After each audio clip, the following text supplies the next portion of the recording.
me go.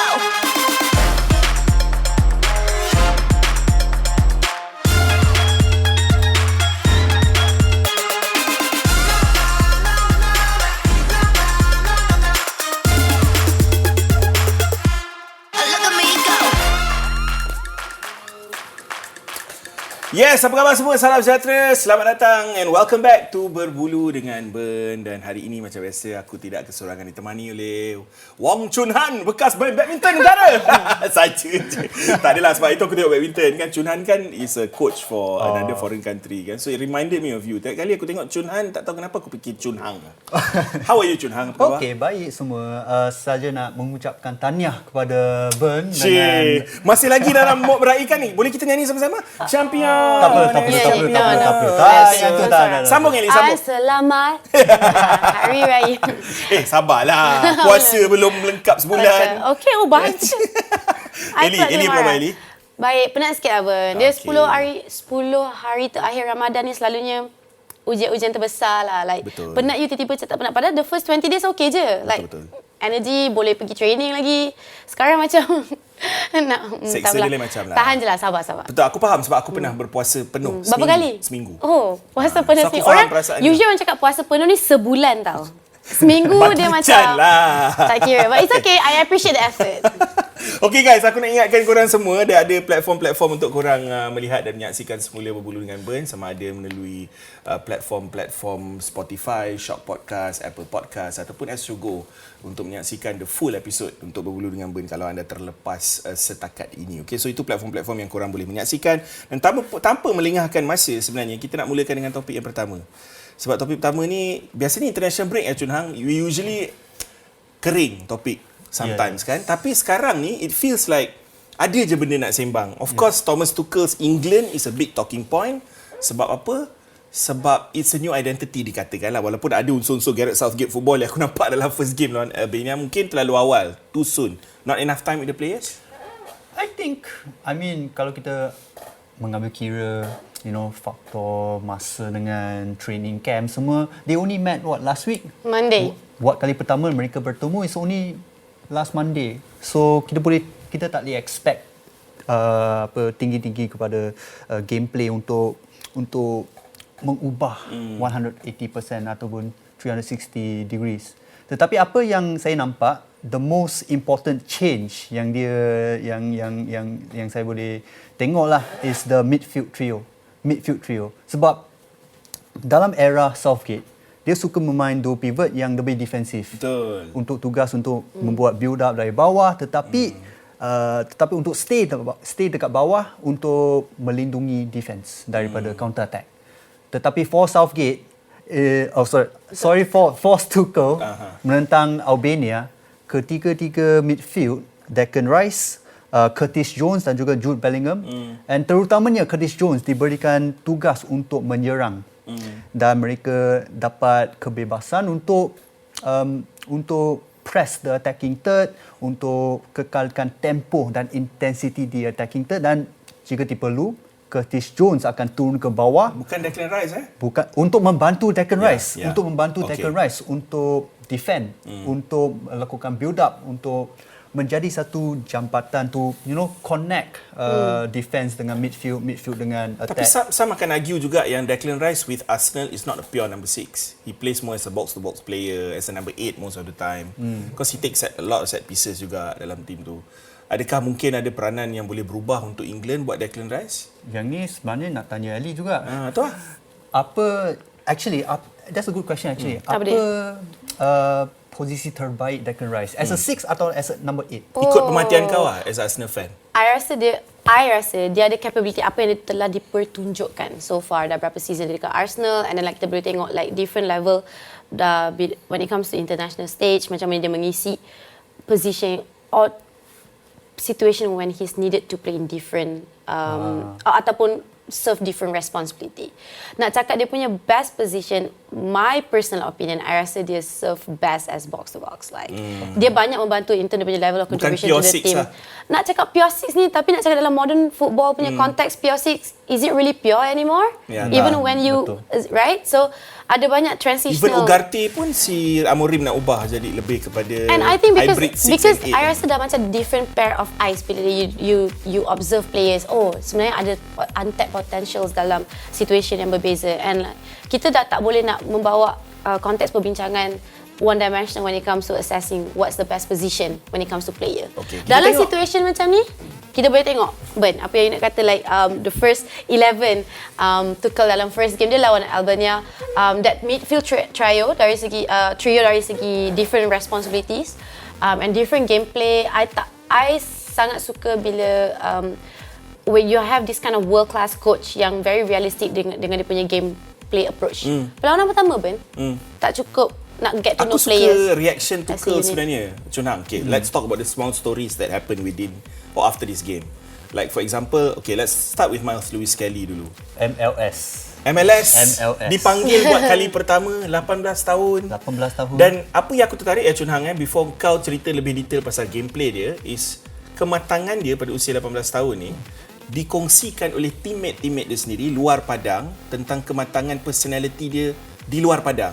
Yang secara tak langsung dia diterjemahkan on the field. Yes, and not only dia punya personality yang sangat-sangat baik, yang sangat professional kan, tetapi sebagai seorang atlet, dia ada satu struktur badan yang cukup besar. And this is unusual buat seorang pemain yang hanya berusia 18 tahun. If you look at dia punya sizing dia banyak besar kan. And even look at his goal. Look at his goal menentang Albania. Dia hanya memerlukan one push to create that separation. Satu tap je untuk membina satu separation, ada untuk dalam kotak penalti untuk menjaringkan gol. And I think itu adalah kekuatan terbesar dia, sebab if you have that physicality buat seorang pemain yang sangat muda, baru masuk first team environment dalam intensity yang cukup tinggi, if you have that physicality, dia akan membantu dari segi technical supaya susah untuk nak defend. Boleh bantu dari segi physicality of course, sebab susah untuk ditolak. And I think that helps England as a whole. Kau tahu kenapa aku excited Eli? Sebab walaupun kalau kau tengok Miles Lewis Kelly ni baru satu penampilan kan, tapi England have been struggling over the years to find a replacement for Luke Shaw. Kan kadang-kadang ada satu ketika Ben Chilwell, ada satu ketika Luke Shaw kerap kaca. Kita tak boleh nak cari pendek cerita pengganti Ashley Cole lah satu ketika dahulu. Kan? Aku boleh rasa yang Miles Lewis Kelly ni adalah jelmaan baru Ashley Cole in a way, sebab dia can attack, he can defend, he's strong. Yeah, before you mention tu, because bila you cakap like kita tak selalu nampak England ada this kind of ataupun kita tak selalu nampak player football at that age yang ada fizik macam ni, membawa eye kepada, tidak keterlaluan kalau nak kata ini boleh consider sebagai generational talent. Generational talent. Like even it could, because like bukan nak cakap pasal like the talent that he has as a football player, tapi macam you katalah fizik lengkap. You nak cakap pasal profile seorang pemain bola sepak yang you mention Ashley Cole. We don't see this a lot. Yeah, it's hard to find lah. Exactly. And then like datang dengan dia pun tak, sebab semua orang pun tak expect dia dalam kesebelasan utama. Dia hanya masuk dalam squad tu I think based on injury kan, last minute, right? Kematangan dia tu dah tunjukkan the moment, like the way he handle his reaction of not being able to be on the squad. And then bila dia datang balik and terus reaction and like aku suka grafik ni Eli, sebab sejak dia ditanya who are you oleh Erling Haaland pada September 2024, kau tengok pencapaian dia. AFL Cup debut, FA Cup debut, Premier League debut, Champions League debut, skor lawan Man City, of course kita takkan lupa gol tu. England national team debut, walaupun dah kena 2 kad merah, kau boleh kata salah satu tu not legit kad merah sebab dia ditarik balik. Menjaringkan gol pertama England dalam debut dia, dalam penampilan pertama the first player yang untuk menjaringkan gol bawah Tuchel. Like that's quite big. Satu. And second, cakap pasal first England goal tu, check balik dengan Haaland, boleh check balik dengan teammate dia sendiri lah. Foden tu tak tahu bila dah berapa. Dah jadi macam sensitivity club dah pula ni. Tak ada, just cakap je check balik. Kalau dia boleh translate, kalau producer bukan korang dah bantai ke City hari tu 5-1 tak, that's right, teammate je. I appreciate dia orang punya growth as a team. Tapi Chun Hang, you fikir logically now all of a sudden left back England, as an England fan, kau ada Lewis Hall, kau ada Miles Lewis Kelly. It's like you're like tiba-tiba ada melting pot of talent tiba-tiba dekat position tu. Bukan saja ada Terry Mitchell, tapi betul. dia injured sekarang. Ada melting pot of talent, and yes, like what you said, mereka left back has been an masalah tau. Satu problem position buat England for the last 10 years. Easily 10 years sebab Luke Shaw banyak injured. Sampai kira Trippier kena main kat sana kejap. Trippier kat situ for the last tournament kan. Not even his natural position. Bukan dia punya natural position. Jadi in this new generation ada Lewis Hall. Kalau nak boleh letakkan Tino Livramento juga kat situ untuk membuat lockdown duties kat situ, ataupun Miles Lewis Kelly, seorang pemain yang sangat-sangat versatile sebab dia actually started as a midfielder kan. Midfielder tapi dia convert as a left back. Betul. So di situ kau boleh nampak versatility options kat situ. Actually kan, kalau kau sebut pasal start as a midfielder kan, when you think back Zinchenko started as a midfielder, became a left back. Lewis Hall, if you ask any Chelsea fan, was actually a midfielder converted into a left back. So sama rada macam midfielder pun one of the starting positions untuk Saka dekat academy, and then convert to left. Betul, dia main left back. Dia main left wing back. Yeah, that's a whole different thing. Kita move on sebab takut nanti tak cukup masa nak sembang pasal yang lain, sebab Foden dikritik juga dalam game ni. As played as a right winger, tapi we all know based on apa yang aku faham, best position dia yang bila dia menang player of the season last season is as a number 10. So adakah kau rasa is because of his form with City sekarang ni tengah tak cantik, dibawa-bawa kepada performance dia kat England, ataupun dia tak digunakan oleh Tuchel dalam posisi yang sepatut dia main? I think perkataan yang patut kita pakai is role, bukan posisi. Role. Sebab I think sekarang ni ada banyak expectation buat Phil Foden untuk menjadi seorang playmaker. Dia bukan seorang playmaker. Betul. Dia tak pernah sebenarnya. Dia finishing the job. Dia adalah finisher. Dia adalah seorang second striker. Dia lebih kurang sama dengan playstyle Paulo Dybala. Paulo Dybala seorang second striker dan memerlukan seorang center forward yang boleh hold bola ke atas. Very systematic, yang very feeder. Systematic, ya betul. Dan pemain-pemain seperti ini perlukan ruang untuk melakukan rembatan, perlukan support dari kedua-dua wingers, dari strikers, center midfielder. And dalam sistem Thomas Tuchel ini ataupun sistem Gareth Southgate, or rather the entire England structure, mereka tak pakai second striker. They use banyak pakai Harry Kane as that center forward untuk menjaringkan gol, and their inside forwards, kedua-dua winger akan masuk ke dalam untuk complement, yes. Tetapi as the number 10, you kena ada playmaking abilities. Tetapi Phil Foden, bagi saya, final pass, he's not a Kevin De Bruyne. Itu yang I bila dengar balik apa Roy Keane cakap kan. You don't have to worry about Phil Foden punya position because he's not going to have a position dalam first 11 tu. Tapi, kalau aku suruh korang pilih sekarang ni, siapa number 10 yang paling sesuai, aku akan start dulu. Aku akan cakap, for the future, aku rasa Cole Palmer akan bermain position tu. And if England start with a natural number 10, ataupun kau rasa because of the versatility of Jude Bellingham, even Declan Rice to a certain extent kan? I think Jude Bellingham. Sebab Jude Bellingham, and he showed dalam gameplay lawan dengan Albania. If you give him that responsibility, dia akan memberikan impact yang sangat-sangat baik. As a freedom player, kau bagi Jude Bellingham the freedom to roam the pitch. Kau ambil contoh through ball dia untuk Lewis Kelly. Dia bawa, dia drop deep with that through ball, dia boleh mencipta assist, and at the same time boleh masuk ke dalam kotak penalti to be a goal threat. I rasa peranan nombor 10 ni lebih komprehensif dari segi macam dia macam like a little bit of everything. Like sebab dia memang bermain dekat that kind of window yang have to support both sides of the field. So link up play efficiency, to read the players around you, to know exactly mana diorang nak lari and everything, and you get the right system make player yang boleh execute peranan tu secara efficient, and then barulah Phil Foden ni boleh shine like in that kind of system, which is exactly what macam mana kita nampak dia dengan Manchester City. So nak accommodate dia tak begitu mudah lah kalau nak cerita pasal Phil Foden. Kita nak beralih kepada one more player yang melakukan debut ni, which is Abang Burn. Abang Burn, Abang Dan Burn hampir skor. You menunggu debut ni.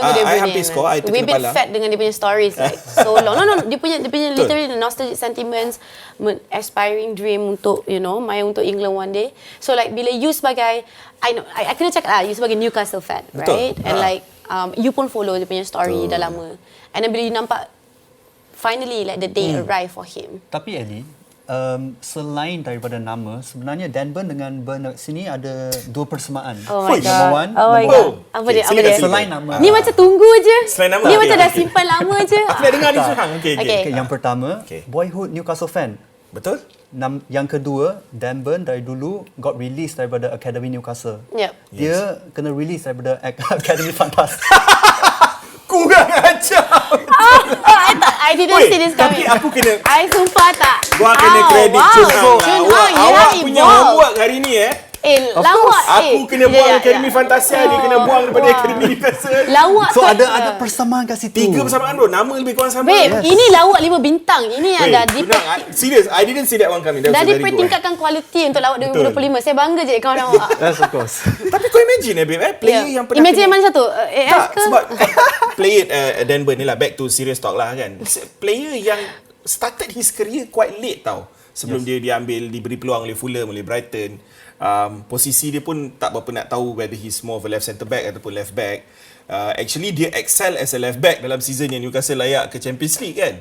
Tapi di season bila diletakkan dalam posisi yang dia tak kena expose because of dia tak berapa nak laju, tapi physicality dia strong, you know, things like that. Kau nampak game dia macam mana lawan Albania? Mungkin bukan kayu pengukur yang terbaik. Yes. Tetapi as an aerial target, kau boleh nampak as an aerial target, as a set piece threat, 6'7". Yeah, man. You gotta use that opportunity untuk menjaringkan gol. Semua orang akan nampak macam McAllister atas padang tu. And tu like orang sebut juga like macam ada glimpses of like how when it comes to set piece situations because of the presence of that player like one thing. Betul. And also cara dia memang like spread out like letak the players dekat center pre-kick kan letak dekat center and then diorang terus peel off towards the goal post.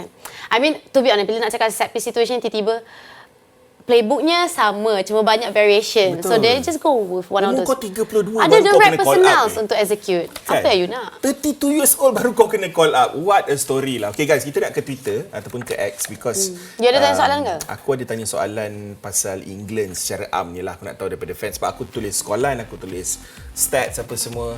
Era baru Thomas Tuchel sudah mula. Apa yang kau nampak positif dan negatif untuk England setakat ni? Aku rasa bukan waktunya untuk menilai. Tapi Izzat 29 ada bagi komen yang positifnya. Hari ni England jumpa coach yang panggil player yang selalu perform, tak dapat peluang untuk main untuk England macam Dan Burn, Lewis Kelly. It's true. Based on merit juga. Yang negatif belum adalah sebab kita belum tengok England jumpa big team, baru kita tahu macam mana Tuchel punya gameplay sebenar. Okay, talking about Tuchel's gameplay Chun Hang, we know that successful formation dia menang dengan Chelsea Champions League semua, dia boleh main back 3, dia boleh main back 4 apa semua kan. Adakah kau rasa that eventually he will revert back to that back 3 and use when Trent datang balik, when Bukayo Saka datang balik, he might use Trent as a wing back? Tak, bagi saya Thomas Tuchel dia seorang jurulatih yang sangat experienced dan akan mengubah sistem based on apa yang dia ada, based on pemain yang sedia ada. Dan bagi saya this England squad memang fit satu 4-2-3-1. 4 at the back, 3 at the back. Kau kena ada seorang ataupun kau kena ada beberapa pemain centre back yang sangat selesa di bahagian flank. Lepas tu kau sacrifice attacker juga. Yes, at the same time, yes. So bagi saya, I think he's gonna stay dengan 4-2-3-1 ataupun 4-3-3. I think lagi satu bila nak cakap pasal Tuchel's gameplay ni, I think macam you dah bagi disclaimer dah, ini like dia punya perlawanan pertama and dia orang baru jumpa kejap. It's so hard. Apa yang kita tak boleh nak expect a lot of cannot wait to see macam mana Tuchel execute punya gameplay dalam perlawanan pertama lawan Albania. Because literally like I think anyone like neutral spectators yang tengok game tu pun tahu England have been playing like that in every single dia orang punya opening match of any season. Opening friendly or anything. Sebab that's just the way England play. Tapi sebab lain kan bila when it comes to tempo and pace and momentum main dekat Liga and main dekat international and also with the presence of a new manager. Tapi glimpses yang Chun Hang mention tadi dari segi like dia redefine peranan dekat midfield trio tu nampak lebih orang panggil I don't want to say passive bukan konservatif tapi lebih macam aggressive lah dari segi macam like make them bagi kebebasan untuk diorang nak. Betul. Cuma satu je nak mention sebab tadi kita mention Phil Foden. And then another player yang patut mention juga, Rashford. Tak sempat. Like it's because the kind of players yang diorang pun tak dapat banyak sebab semua orang macam terus individually like fokus kat diorang. Oh, you guys actually did not contribute much. Tapi Tuchel pun also mention, but it's also because tak banyak passing the players in the middle. Tuchel puji tau Rashford punya work rate dalam game ball, dia off ball track movement. balik. Sebab diorang kira that amount of runs yang dia dah buat atas padang and everything, but it was not noticed by his teammates. Yang diorang boleh maybe they could walk away with better conversion or better, chances or target. Tapi benda tu semua tak berlaku sebab banyaklah loophole. Baru jumpa semua orang. Betul, lagipun ini perlawanan pertama dalam World Cup qualifier untuk 2026 nanti kan, pada waktu yang sama. Of course England bermula dengan langkah kanan, next game akan berjumpa dengan Latvia. Masih terlalu awal untuk kita bincangkan terlalu detail lah, tapi kita tinggalkan dekat sini buat sementara ni. Kita akan berehat sebentar, kembali selepas ini. Topik yang lebih menarik adalah free agent yang akan tak ada kontrak. Basically player yang bebas untuk join mana-mana club untuk season depan. Kita bincangkan kejap lagi. Nak kata kes siapa cepat dia dapat, rasa macam banyak player ni dah ada perancangan tersendiri, especially yang dekat right back tu, Trent Alexander-Arnold. Ada media yang melaporkan, tak tahulah media tu sahih ke tak, ada yang melaporkan dah 98-99% dan deal kat Real Madrid. Jonathan Tah, of course, one of the best centre backs juga. Van Dijk, walaupun faktor usia dah mula menjadi persoalan, tapi PSG dengan cerita very interested. Kolasinac, kau tanya Eli lah, mungkin dia nak ambil balik ke. Eriksen, I don't know, maybe Chun Hang can explain whether he's still worth it or not, because I think dari segi fitness dia mungkin akan jadi isu. Gomez, Salah, De Bruyne, Leroy Sané yang dikabarkan mungkin akan reunion balik dengan Arteta sejak zaman dia dekat Man City dulu daripada Bayern. And of course Jonathan David, free agent juga daripada Ligue 1. Yes. Chun Hang, kalau ada satu player kat sini lah yang kau rasa, okay, of course semua akan cakap Jonathan David, mungkin Leroy Sané, tapi Man United need Jonathan David lah. Has to be Jonathan sebab David. striker. Sebab striker. Sebab Jonathan David adalah seorang pemain yang sangat konsisten di Ligue 1. Di Ligue 1. Kalau kita lihat kepada dari segi statistik, since making dia punya debut dekat Lille, dia tak pernah tak score sebanyak sekurang-kurangnya akan score 13 goals. Wow. 13 goals in one season. Per season. Per season. And of course, dia punya fitness record yang sangat baik. Since making his debut, dia sekurang-kurangnya one season at least 40 games. At least 40 games. Dan dalam...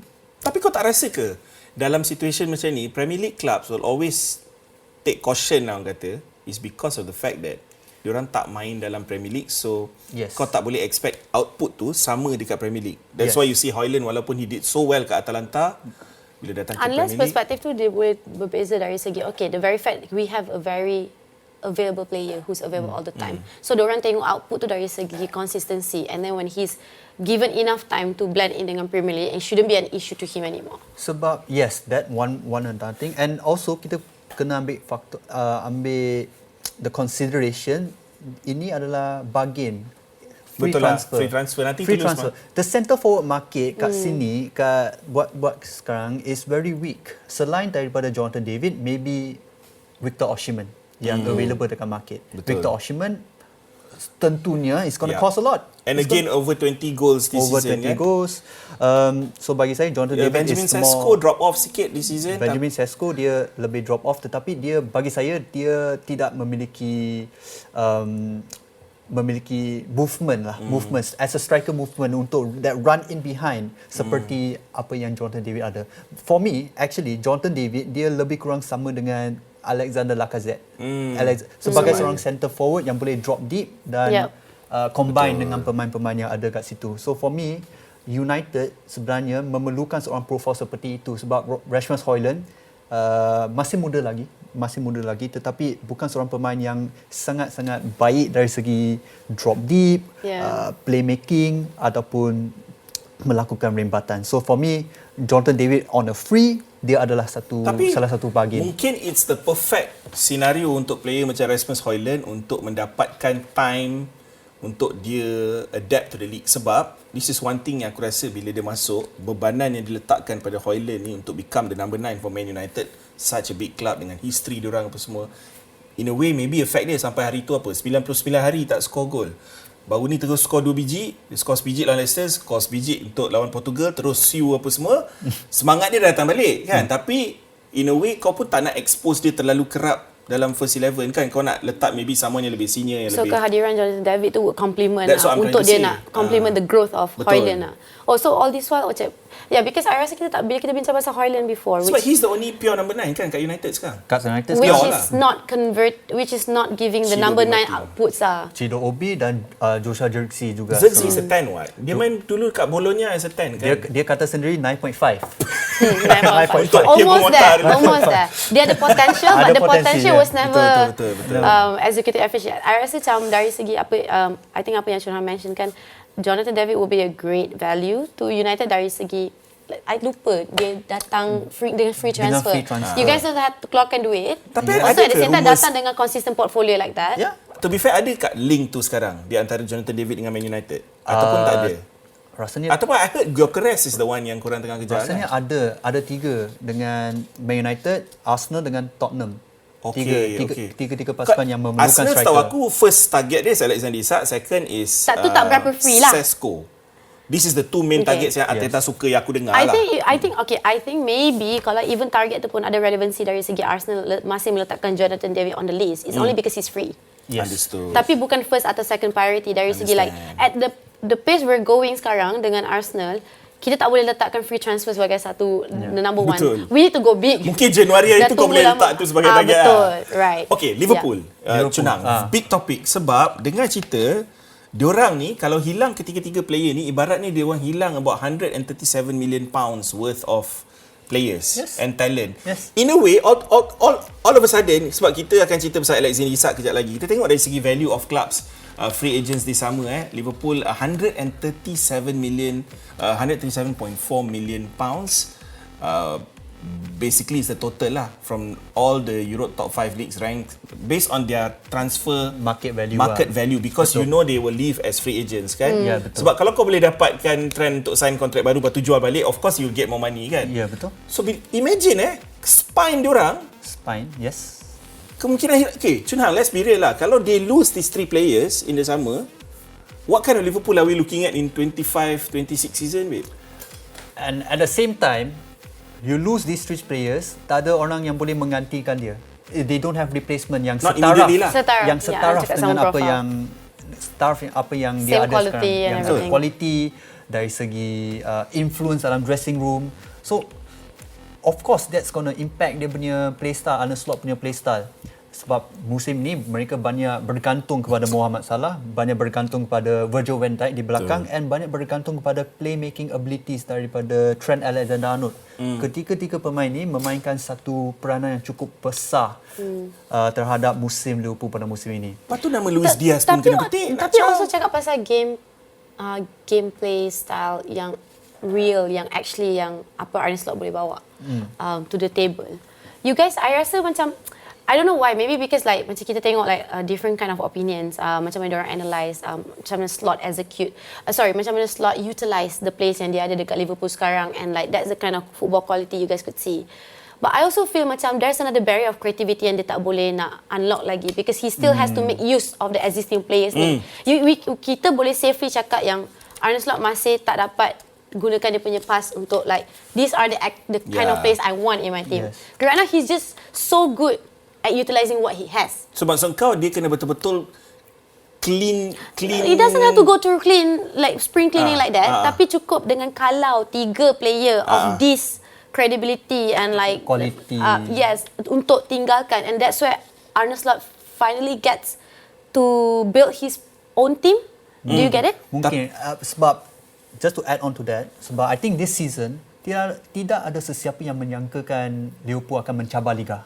Betul. Let alone menjuarai liga. Yeah. And I think plan dia untuk ketiga-tiga pemain ini adalah untuk keep for this season, membantu Arne Slot mencipta satu It helps reputation. Helps the reputation. Yeah. Help menjaga keharmonian di dalam dressing room. Tapi to be fair lah, yang aku dengar the latest daripada David Ornstein is rumours are and desas-desus mengatakan Salah is close to signing a new contract.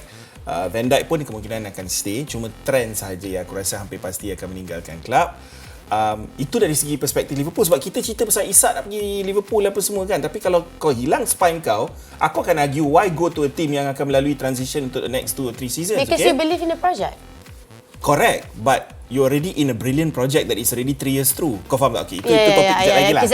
Tapi tu nak cakap, I rasa macam, I think ada satu sentiment yang I think I nak share dengan you guys. Sebab I rasa I tak pernah sentuh pasal Liverpool dari aspek ni. One most beautiful thing about kita tengok macam mana Liverpool boleh take on their journey, unexpected journey untuk mencabar Liga pada season ni. Bila semua orang macam, Liverpool fans more than ready untuk go through another transitional phase bila Klopp meninggalkan mereka. Yes. But the thing is, most of the players, kalau if I'm not wrong, yang dah lalui like almost like 7 seasons if not more together before Klopp datang and then Klopp dah tinggalkan.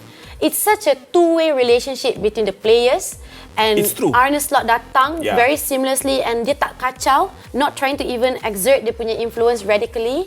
Dari segi macam, okay, you guys tell me what you guys have, I'm just going to manage around it.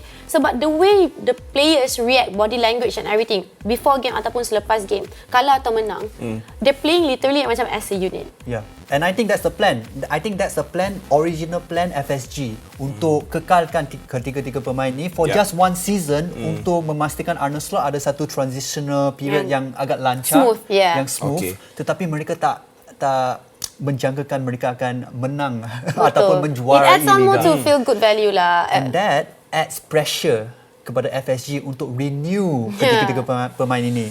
Renew sampai sekarang masih belum renew lagi and it adds so much pressure. Betul. And kenapa even delay lah dalam decision making ni? Even the fans ni pun tak puas hati kan sebab diorang tahu diorang FSG satu takkan spend. Diorang takkan spend jumlah yang besar untuk satu player melainkan diorang jual sama like ke Coutinho dulu. Kita ingat lagi kan. Okay, itu dari segi Liverpool punya perspektif. Kalau nak pinjam panjang memang lama kita boleh sembang kan. Tapi kita pergi ke Arsenal pula. Dari perspektif Arsenal because Leroy Sané is going to be a free agent yang aku rasa lah kalau kau tanya aku Arsenal bukan saja need a number 9 tau. We always say that Arsenal punya missing jigsaw of the puzzle is a number 9. It's not. You need a new winger on the left. You also need a replacement for not replacement tapi backup untuk Bukayo Saka. Leroy Sané aku boleh kata is one of those players yang akan elevate kau immediately bila kau ada player macam dia dalam team because you saw the failure of Raheem Sterling dalam team ni. Kan? Kau rasa satu option kalau free agent, why not? Kau nothing to lose apa? Arteta dah pernah kerja dengan dia. Definitely. And closest, nak cakap, okay, maybe closest playing profile tu mungkin like boleh dipertikaikan. Tapi dari segi apa yang, okay, tak, bukan sama dengan Saka. Maksud aku, as if like macam at least 75% apa yang Saka boleh offer, like another new substitute yang datang kena buat benda tu. Because right now kita orang, I think for all this, the past few seasons yang apa Arteta, I could use the word gamble. Apa Arteta gamble bila Saka terpaksa diraikan daripada game and then you want to create the same impact apa player-player apa yang masuk mengisi ruang kekosongan tu, they definitely couldn't deliver the same kind of gameplay apa yang Saka boleh offer, but diorang masih efficient dari segi diorang utilize different variation of playing style, but it's not exactly like the level of impact yang Saka buat. So to have a player yang with closest playing profile dari segi aggressiveness atau dari segi apa yang dia boleh buat, maybe not up to that level, at least meletakkan Arsenal dalam selamat lagi lah. At least kau ada option lah. He can play both left and right kan, Junha? Yes, lebih kepada left good yang dengan pace dia. Tetapi what you're talking about is Sané dalam tahap tertinggi, tahap terbaiknya. Hakikatnya this season He's not. Creativity, statistik creativity dan statistik dribbling semua dah. Tapi adakah disebabkan Vonson Company tak bagi dia enough starts? Tak bagi enough starts sebab kenapa? Sebab dia tak perform. Start pun tak bila perform. Diberi peluang lah. Bila diberi peluang, statistik dia jelas menunjukkan not based on this season even last season as well. Yeah, but I like the very fact that you mentioned macam like kita tahu apa, like not the ceiling lah, tapi macam how Sané is like on his best day. And Mikel as a manager, dia popular dengan reputation to like reignite this kind of players. Dia tahu that kind of potential apa yang dia nampak dekat dalam player tu, but even though he has not been performing, tetapi sampai sekarang Raheem Sterling masih belum reignite. Itu sebab tu memang kena ni. But not free transfer macam you know another worth investment. Aku nak revisit kenyataan tu. Dia kata Mikel Arteta suka reignite player-player macam ni. Give me one example. In different situations lah. Macam contoh lah, right? Macam even like Havertz was not efficiently utilised. No, cakap dekat masa Chelsea. And then like diorang kata macam he's that kind of player. You know, ready to.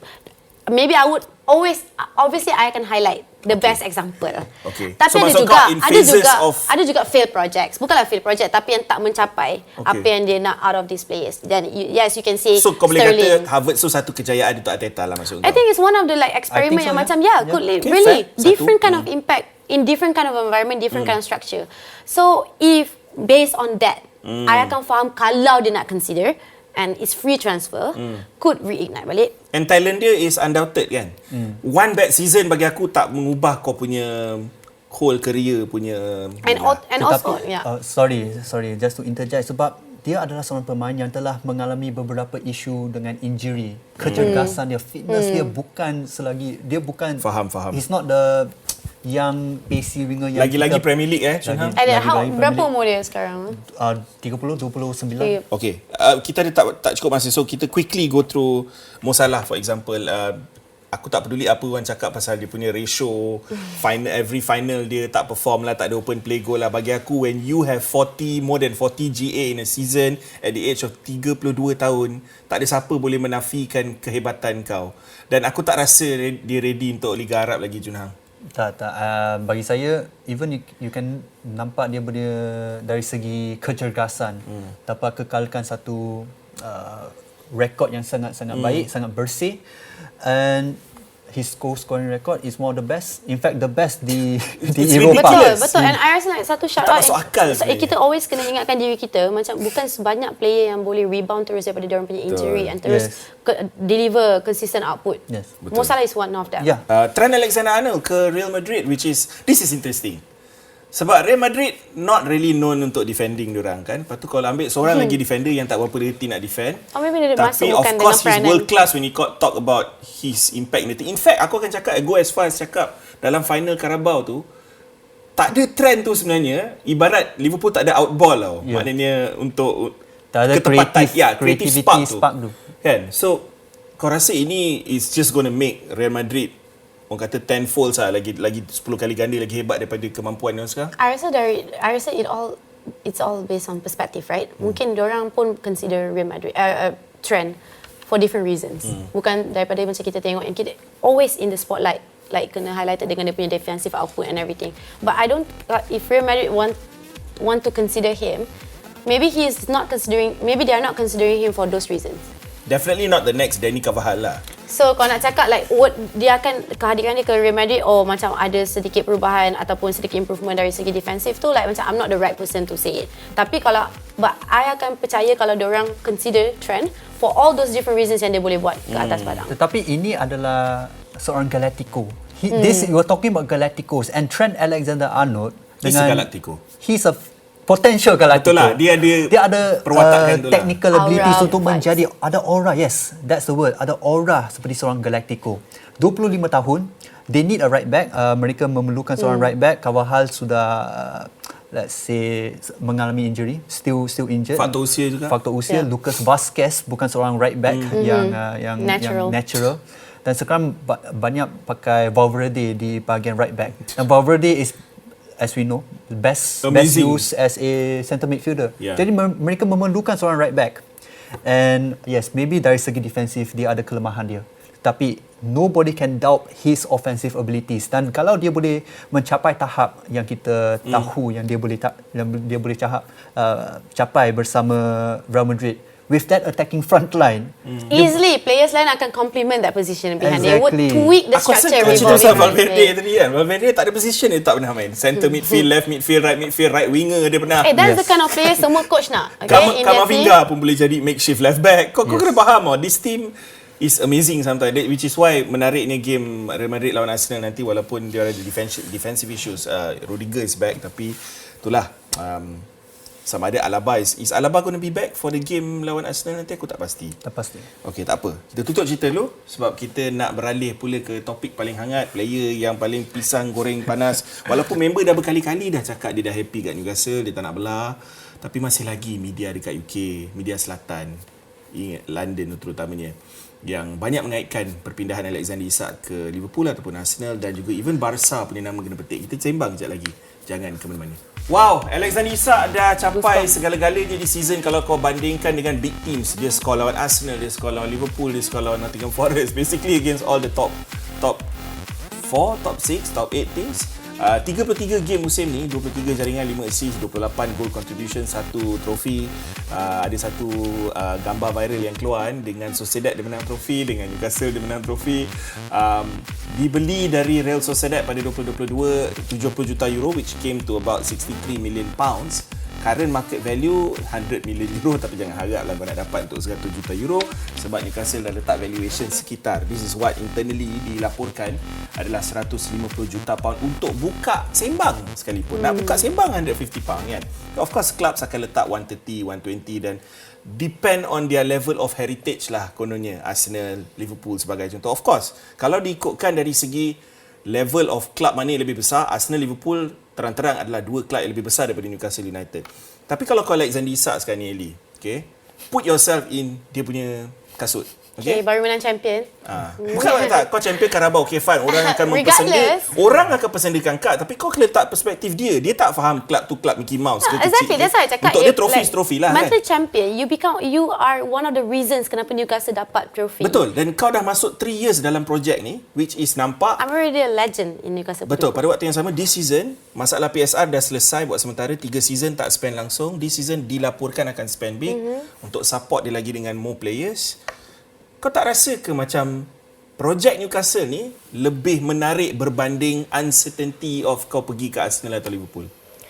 Dengan isu diorang sendiri sekarang. Yang kita baru cerita tadi pasal Salah, Van Dijk apa semua. I think like project Newcastle tu undoubtedly memang menarik. Tapi the question is cukup menarik atau tidak untuk Isak nak consider.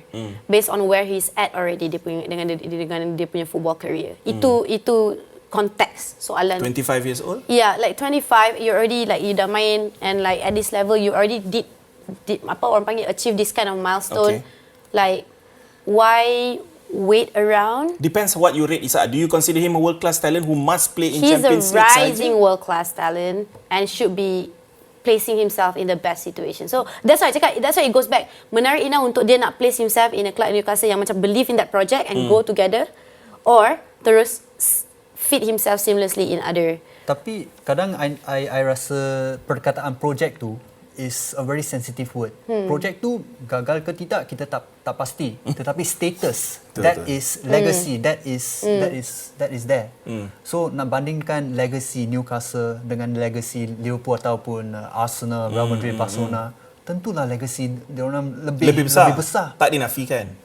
Tetapi tak semestinya kau pergi sana, engkau akan menyumbang kepada legacy tu sebab Arsenal dah tak menang trofi. No, it goes back to the status yang kenapa dia cakap lah untuk dia nak achieve status bermain untuk kelab sebesar itu is one thing. Second, but also bila I mention project, itu comes to the sentiment like setiap athlete, I would like to think, setiap athlete diorang they should have the privilege untuk decide what kind of project they want to believe in. Sebab project tu proses untuk mereka. So that's why macam soalan tu bila awak tanya like project Newcastle tu menarik atau tidak untuk Isak, the question menarik enough or not, sebab kita sekarang nak tahu priority dia kat mana. Okay. Apa yang dia, let me give you context. Isak masih lagi ada 3 tahun dalam kontrak dia. Newcastle don't have to sell. In fact the owner Pak Arab pun dah cakap yang dia tak nak jual. In fact bagi dia 2 kali ganda kontrak tawaran baru. Isak dah openly cakap he's waiting for the new contract negotiation. Dia kata dah berkali-kali dia happy at the club. Okay, tapi benda ni kita semua tahu, kita jangan jadi naif lah yang player akan cakap benda macam ni kan. At the end of the day, players always want the best for themselves, Chun Hang kan. So realitinya sekarang ni adalah, yes, dia akan dapat banyak offer. Onstein dah cakap, Romano dah cakap. Kau rasa secara peribadinya, apa keputusan terbaik untuk diri dia sendiri sekarang? Tak apa, jangan risau. Okay. Tak payah, jangan risau pasal menyinggung perasaan kat sini ke apa. Keputusan terbaik, stay for 1 season sebab dia adalah pengganti terbaik Harry Kane dekat Bayern Munich. Setuju? Okay. Setuju. So stay 1 or 2 seasons sebab even now you pergi Bayern Munich, you're not going to displace. Kau memang tak boleh replace Harry Kane. What about Barcelona and Lewandowski? Because dengar cerita Barca pun betul-betul gila minat dengan Barcelona tak ada duit. Betul, setuju. Tapi kau tahu lah kadang-kadang dia orang akan korek sini, korek sana. Okay, dan dari segi itu like the most obvious question lah. Datang daripada such a stable club macam Newcastle, kenapa nak letak diri awak dalam volatile situation just because you nak main? Kau nak main untuk club sebesar legacy macam tu, tapi banyak options lagi. Kau tahu lagi. kenapa aku fikir Barca? Sebab dia pernah cakap dalam satu interview Orang semua nak kata ni something yang aku rasa Arsenal fans satu dunia perlu tahu. He is not a Thierry Henry number 14 fan tau daripada kecil. Dia sebenarnya adalah Leo Messi fan. Dia adalah R9 fan. Dia dah cakap banyak kali dalam interview. Tak ada satu pun sumber yang sahih aku jumpa mengatakan dia adalah Thierry Henry fan just because of the number 14 and gaya permainan dia. Tapi kau kena faham juga pengaruh, dia pernah cakap pengaruh bola sepak dia masa dia kecil is Spanish football, Chun Hang. So that's why aku rasa kalau ada klub yang akan datang ambil dia satu hari nanti, mungkin next season ke season akan datang ke, Barcelona bro. Tak. If you want to talk about dia punya pengaruh dalam even Spanish, Bayern. If you want to talk about dia punya influence dalam Spanish football, dia pernah bermain, dia sudah Tahu, bermain dia di pernah Real main kat, Sociedad. tapi dia main kat Rosa Sedat bro. Yes. Ibarat kau si tembang sekarang ni lah, dia main Newcastle tapi Arsenal dengan Liverpool heritage club. Tetapi we can look at Barcelona with the same perspective kan. Barcelona sekarang ni not in financially, bukan satu club yang powerhouse lah dari segi financial. Tetapi as a status club, yes, they have a lot of history, ada banyak besarnya nama. Tetapi it's the same with Bayern Munich. Bayern Munich, one of the best teams in Europe, and they would need a centre forward yang ada play style yang sangat-sangat. But the player yang kau kata on the way nak jadi world class ni nak main kat Bundesliga ke? Itu persoalan yang aku akan tanya balik. Because a lot of Bundesliga talent are coming to the Premier League, are going to La Liga, you know what I mean? And I rasa it's interesting that Chun Han mentioned the word legacy. So either you nak pergi ke club yang dah hold the status of this kind of legacy and you want to be part of, ataupun Isak, dia dah rasa that feeling to create such a monumental history untuk Newcastle to give back the trophy. Maybe he wants to create that legacy untuk Newcastle. Kita tak tahu. So that's why macam soalan ni semua berpaksikan kepada satu angle je. Which one is interesting enough for him? Yeah. Betul. Which path yang dia nak explore? Because he has the options. Sebab aku rasa secara terang ni guys, dua faktor ni akan menjadi penentu di summer. Berapa Newcastle offer dia dalam contract negotiation tu, dengan sama ada Newcastle qualify untuk Champions League ataupun tidak season ni. Kita tengok IGL dengan stay ni ada bukan cerita ni. Yeah, because I pula tanya sebab tadi kita tak sebutkan Arsenal kan dalam question when it comes to Isak. So I provoke sikit lah diorang. Isak ni betul ke the actual solution to Arsenal's problem? Actually, I tanya the most obvious question out there lah. Sebenarnya, ya, Rabani Hamzah cakapkan sesiapa pun boleh asalkan dia memang solid striker. Cuma kalau masuk Arsenal mudah injured, tu tak syok. Okay, that's like based on apa-apalah Arsenal memang dengan orang panggil Isak ni pun ada history of injury record dia pun tak pernah cantik Ricky katakan lah, kalau ikut keadaan sekarang, aku rasa memang Arteta perlukan berbanding beli striker luar yang tak boleh nak adapt dengan tempo EPL. And then Maliki katakan tak betul, actually Isak akan menjadi beban besar kepada tim master jika Isak pindah nanti. Kau nak tahu kenapa tak? Okay, kau habiskan komen terakhir. Dan Syarifuddin cakapkan demi Ellie saya cakap ya. Awak tak membantu Syariran, tapi tak apalah. Chun Hang, aku bagi kau satu senario ni. Kalau kau understand how club football works and wage structure, especially Arsenal, even though you have money, the Cronkies are willing to spend after saving the last window apa semua. Kai Havertz is on roughly about 250k seminggu, okay? And he's still on your wage books unless you tiba-tiba sell him lah this season, which aku rasa kau takkan buat. Arteta sayang dia. Jesus tak ada siapa nak beli sebab dia injured sampai hujung tahun. So you can't sell him and he's roughly around 250k. Bermaksud kau kena dapatkan, kalau kau betul-betul nak beli Isak ni, bukan saja kau kena break the bank, bayar sekitar 150 juta pound, on top of that you have to offer him minimum 300,000 seminggu. Because kau punya dua striker yang tak berapa ni dah dapat sekitar tu. Kau faham tak logik dia? Which is why aku rasa Arsenal takkan dapat dia di season. Next season mungkin kita tak tahu kan. Maybe next season. Tetapi dari segi kewangan, I don't think these things play a factor. Honestly, I don't think, because wage structure yang ini adalah satu topik yang sangat sensitif. Not only dalam bidang bola sepak, but in real life. Kan? Exactly. Dalam real life, we don't talk about our salaries. Gaji, betul. Kita tak berbincang dengan gaji kita, pendapat kita. Tapi bukan apa Cuna, sebab dalam dunia PSR ni kan, if you have 3 strikers and not everyone is playing their part, tak diutilise kan orang kata kan. Gila kau nak bayar sekitar purata 800,000 atau almost 1 million a week to 3 different players. Yeah, Kau faham unless maksud Arsenal aku? restructure, Logik dia. unless Arsenal restructure dia orang punya plan untuk approach Alexander Isak dengan reconsider players in other positions. Yes. Yang tak selalu available, which Arsenal memang terkenal lah. Antara salah satu yang berat hati yang nak cakap lah macam Thomas Partey. Like it's about time maybe to reconsider. Betul. Antara free agent yang pada musim ni, antara free agent him and Jorginho, dua midfield Arsenal yang almost out of contract. Partey nak caw confirm almost out of contract. Ya, itulah macam dia. susah. Okay, like Dilaporkan lah. obviously kita bila cakap pasal let go ni bukannya kita macam like you're not talented enough to play for the club or anything. Dia dari segi faktor sustainability. Okay, awak tak available untuk setiap minit permainan yang Arsenal perlukan player of that quality and talent to be on the field. Last question before we tutup sebab masih tak mengizinkan. Adakah anda benar-benar merasakan bahawa Alexander Isak bernilai 150 juta pound in the current market? Yes. Kau kena ambil kira how much was Darwin Núñez, how much was Caicedo, Declan Rice dalam current market sekarang ni? Yes, sebab kalau kita lihat dia punya kekuatan dari segi shooting, many finishers boleh dua kaki boleh rembat, heading pun padu, boleh link up, first touch yang sangat kemas. So bagi saya, yes, 100 million is worth it. Satu decisive factor untuk nak quantify the rate of player punya market rate ni. Bukannya sebab kadang-kadang 150 juta dia sebagai individual player doesn't necessarily mean dia tu boleh bernilai 150 juta. Tapi bila you letakkan dia kat luar market sana and there are no any other better options than him, then dia by all means deserve that 150 juta punya rate. Yang ni scarcity lah. Yelah, betul. Scarcity. It makes sense. And it makes sense and you tak boleh nak question in that sense. Okay. Guys, kita tutup cerita minggu ni menarik Kita ada banyak masa untuk membincangkan apa yang bermain di fikiran masing-masing. Semua dapat luahkan apa yang so, Ben tak banyak kata kita orang dan pada betul sebab minggu international break kan kita tak ada game. Tengah maybe Newcastle kena menang lah setiap 2 minggu ke. Baru macam kau okey sikit. Kau tak macam ya Allah kelang kabut. Sebab kita review game. Bila kita review game berbeza kan, kita tengok moment by moment. Tapi sekarang ni kita bukan sekadar review game, kita nak lihat kedudukan terkini Liga Berbulu dengan Burn yang tak berubah sejak last week.